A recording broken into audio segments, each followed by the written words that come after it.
Hey guys, this is my finished collage. I did a couple of them, and this particular one you notice I have cut out shapes. I have white with the ripping of the paper. I have several different textures and a similar color scheme. So we're good to go.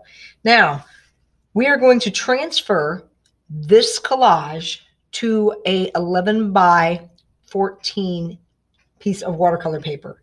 Now, some of you really like these collages and you don't want to draw on them, but you need to do a grid.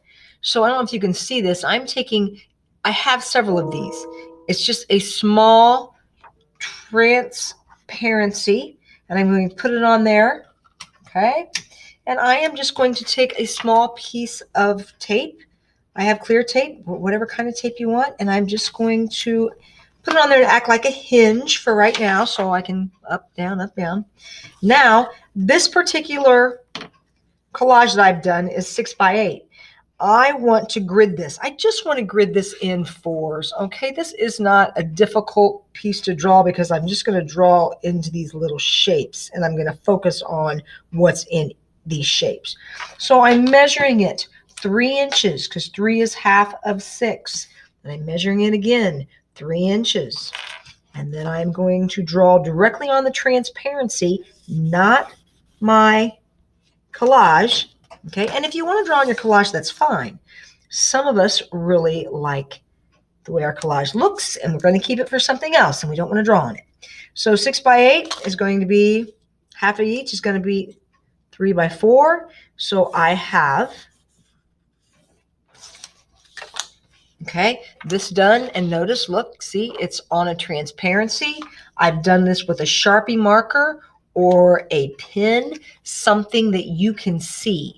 Okay, I can see this, it's bold. So I'm going to set that aside right here.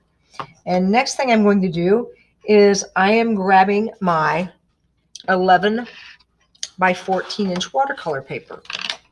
I hope that we can get this on the screen. Okay, there we go. Now, we know we don't want to use marker for this. We want to grab out your 4H or your 6H pencil, whatever it is you have. So this is 11 by 14. We are going to grid it exactly how we did this one, okay, in halves. So all I have to do is measure out half of 11, which is 5.5. Mark it again down here. Then I put these two lines together. Very important. So, and I'm going to draw this as light as I can. Okay, you're probably not even going to be able to see it on the screen. And then half of 14 is 7. Actually, I have 15, so it's 7.5. 7.5 and 7.5 again. Okay, now I'm going to draw this a little bit darker so you can see it, but you need to draw it as light as you possibly can. So I'm looking at this, and I am just mimicking the shapes. That's what I'm going to start with. That's going to be the easiest thing. So I'm going to start with, let's say we'll start with this one down here. I'm going to look and see, okay, this line here starts, and it's one of those cut lines. So it's kind of jagged. And it comes up and over and down. This one comes up and over. Okay. Now, like, you could watch me do this whole thing, but you get it, I'm sure. So what I would like for you to do is, if you need to grid, you may go ahead and grid. And then we are going to go ahead and transfer to your watercolor paper. One thing I want to talk about, though, and the monochromatics, you'll remember this, we are going to have tape on the edge. We're going to have a tape all the way around. So if there's something that you really, really want to paint that's on the edge, you need to make considerations for that before you put the tape on. So I'm just going to go ahead and I'm just going to do one little section here. You don't need me to do this whole entire thing, but you can see I really can paint a lot of this. I'm not having to draw every single detail. Okay, I might just kind of, there's a texture that I have right here. I don't know if that's kind of hard for you to see. It's a rug texture.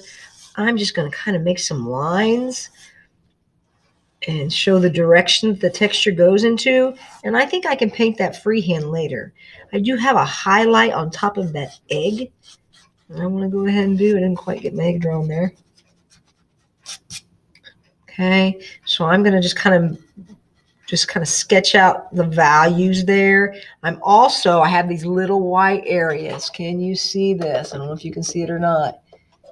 Any white areas that you have, like that would be able to be frisketed, I'm going to go ahead and I'm going to draw those on there to make sure that I don't forget them, because sometimes those are difficult to miss. And when we get ready to do our shading and our painting, and we go ahead and we've started, and oh no, we haven't got our frisket on there. So I'm going to stop here. Okay, you guys go ahead and finish your drawing, and then I will reconvene with a demonstration for painting. So the finished drawing, as you can see, I'm done here. The last thing that I'm going to do, because it's drawn really light, I need to erase my grid marks. So I'm coming in to erase the grid marks. I'm trying not to use this pencil eraser I told you to use. If you can use the kneaded eraser, great. If not, and you have to come back to the pink wedge cap, come back to the pink wedge cap. All right, so ready to start painting? Check the next video.